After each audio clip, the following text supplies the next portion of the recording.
unfortunately, what's happening down south is a liberal approach. I'm pro-independence, but the SNP are not what you say as a liberal party with some of their actions, such as centralising police forces. So I started looking around, I read the Green Party manifesto, and I realised where they are wanting to go is roughly the same place where I want to go. We were just taking a different journey to get there. So I'm looking at, joining them is perhaps purchasing a different map to get where I want to go. Yes, there are going to be certainly differences about which particular route we take. Obviously, they're going to be all walking it and taking bicycles. Sometimes I want to take the car down the motorway, that type of thing. But I think it will be important and not important, but important to me, but not important to anyone else, to get involved in politics at that type of level again. And it probably will just be local politics. It will just be a much more thing focused around the referendum, and then I'll see where I'll go from there. I mean, I want to ask Caron about that, because obviously you are still an enthusiastic supporter of the Liberal Democrats, and I'm sure people ask you all the time, why are you sticking with them? Is it worth a candle? Douglas was saying there that you've been rocked to your core by some of these proposals which have emanated from Westminster on secret courts. You still feel as committed now as you did at the beginning of this coalition government, Caron? Absolutely. And part of the reason that I am so committed is, so 15 years ago now, I was on an interviewing panel for European candidates, and interviewed this guy who was so full of ideas about social mobility and liberalism, and that guy was Nick Clegg, and I still believe that he is still that same guy. He is delivering fantastic stuff in government. When you're looking at things like shared parental leave, which I think will revolutionise things for women at work.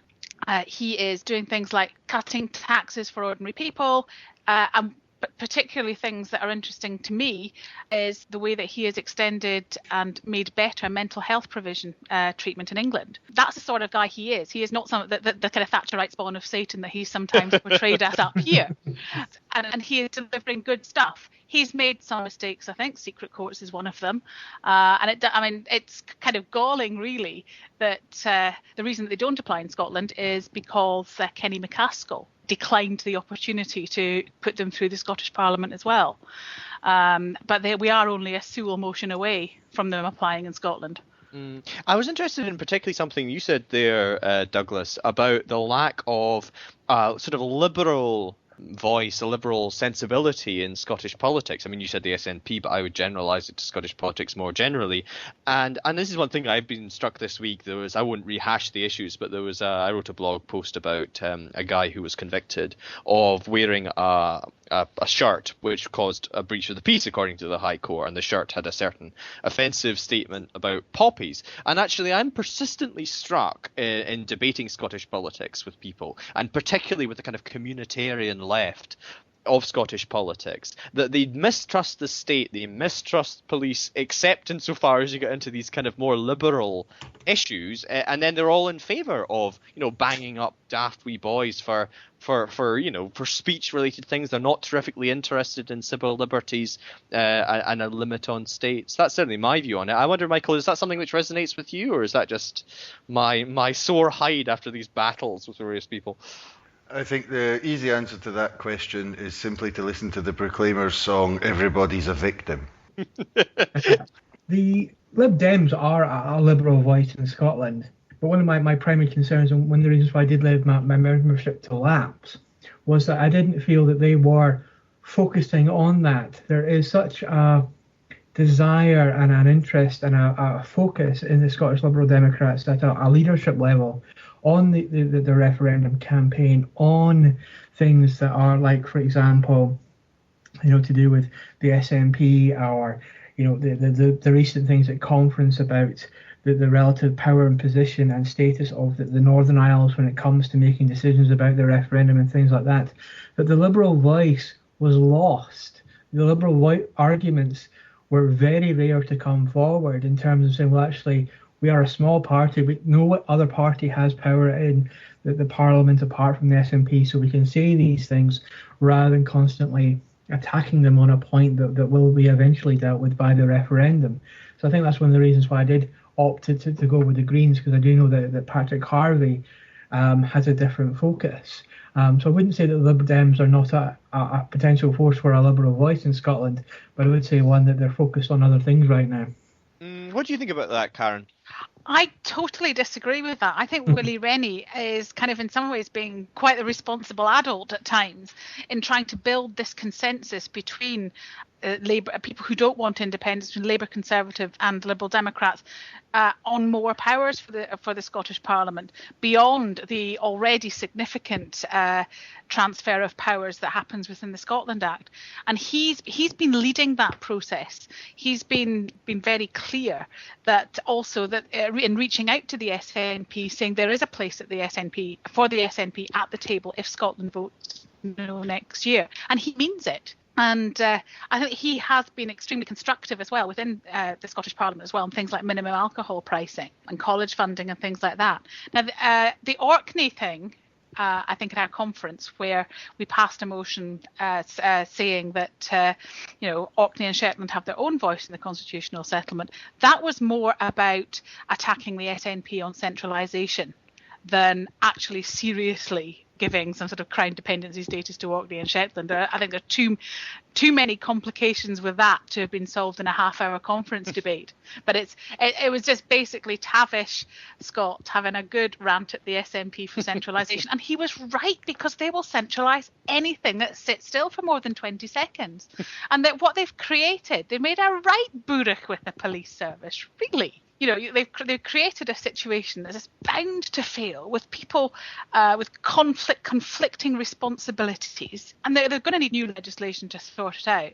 And they were told all the way along by the Liberal Democrats that they were, going to go very wrong. Okay.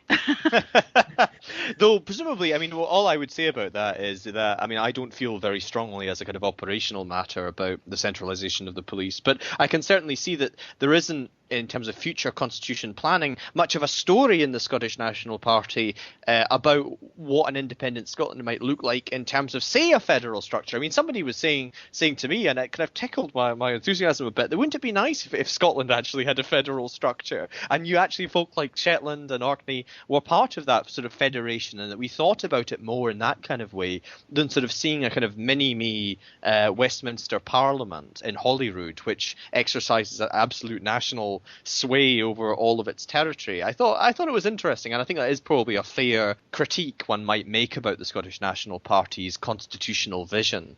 But maybe that's a nice, on what you were saying there, Caron, to move on to perhaps the big development in terms of the independence referendum debate this week, which is the Rubicon, or at least the small stream, the wee burn crossed by Ruth Davidson, whose line in the sand has disappeared, has been swept away in a tide of enthusiasm for Devo something, and the argument that the Scottish Parliament should have some sort of powers, maybe to take on new taxation powers. Now, for me, the big question here is this a credible claim? Can she pull the arms of our colleagues down in Westminster and convince the kind of Tory mainstream down south that this is something which they can really get invested in?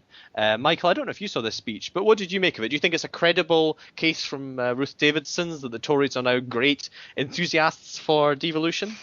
I think in part it seems that what she wants to do it for is so she can push through tax cuts for the rich in Scotland, which I'm not convinced is going to be an entirely popular policy, given that it's already unpopular and the Tories are already unpopular for trying to do exactly the same thing down south, or for doing the same thing down south, rather. This kind of Damascene conversion, I think it's only so that she can, deepen the project that the Tories have going on down south. So I'm not convinced it's a vote winner, at least. It's a bit of realpolitik, isn't it? She's trying to get some policies forced through that maybe she couldn't otherwise. What do you think, Douglas? Did you find that a kind of convincing Damascene conversion from Ruth? Do you think that she would sort of argued it through in a way which made intellectual sense? I think possibly for just herself. I don't know how much of her party is going to go with her on this. She won a leadership election where there was a radical version of the future presented, or no more was presented, and she said no more. And then obviously now she's going to try and convince the party in Scotland and then the party at Westminster that when she said no more, what she meant was, well, some a wee bit more, maybe. No. Just yet. What she meant was that, no, there was a comma missing. It was no, comma, more, exclamation mark.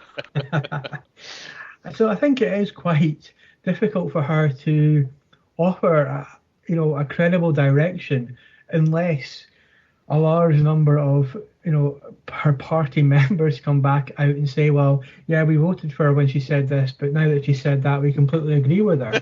Otherwise, it's now, well, who is backing her position? Because we know that with the Scottish Tories, that so much of their power does rest with elsewhere in the UK. So not power, but decision-making processes. So because devolution is something that has to come from Westminster, unfortunately, no matter what she asks for, if down south the Tories don't want to give it, I don't know what she can do. What do you think, Caron? Were you more convinced or less convinced? Did you, welcome it as a kind of Willie Rennie-esque joining of a conversation about defeating independence?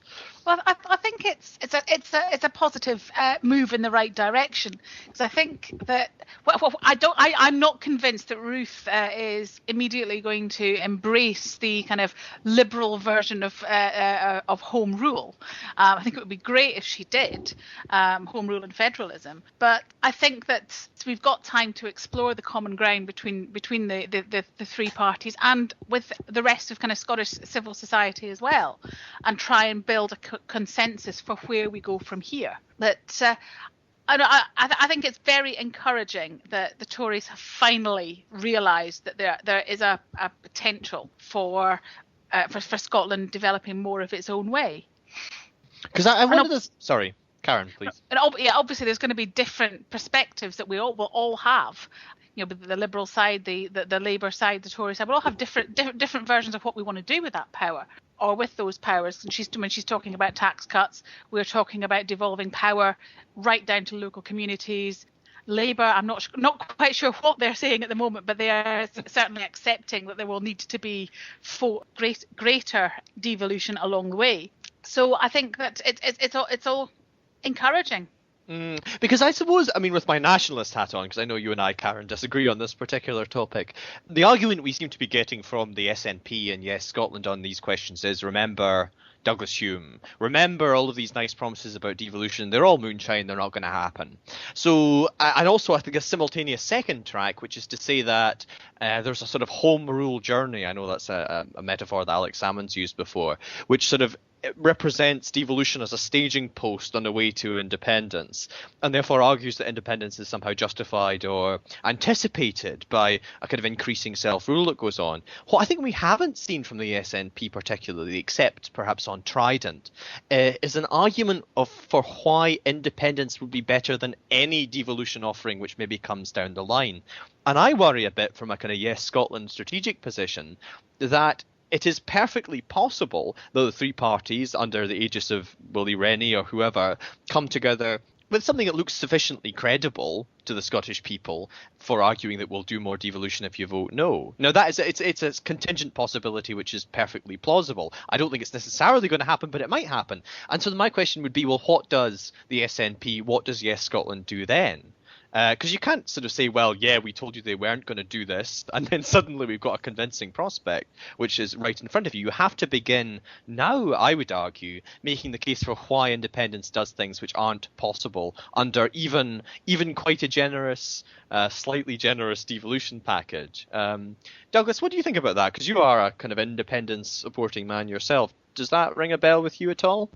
Yes, and my position has kind of moved progressively from what's more devolution to independence, primarily because I don't know what's going to happen at Westminster, and I don't know what powers and why they would grant to Scotland under a devolution settlement. But polls do show that that's actually what the majority of Scots really want. They want more devolution. They don't want to be where they are just now, which is why possibly Ruth Davidson has actually moved her position, and that's why polls are currently not showing a majority for independence, because the Scots are saying, well, maybe that's a step too far, but we do want to have more control in Scotland. I think one of the problems for the Yes campaign and the SNP is the fact that the offering that they're putting forward is only just that slight step beyond a possible devolution settlement in terms of things like, well, we'll keep the Queen for the short time, we'll keep the currency for a short time, we'll keep everything as is for a short time, we'll just have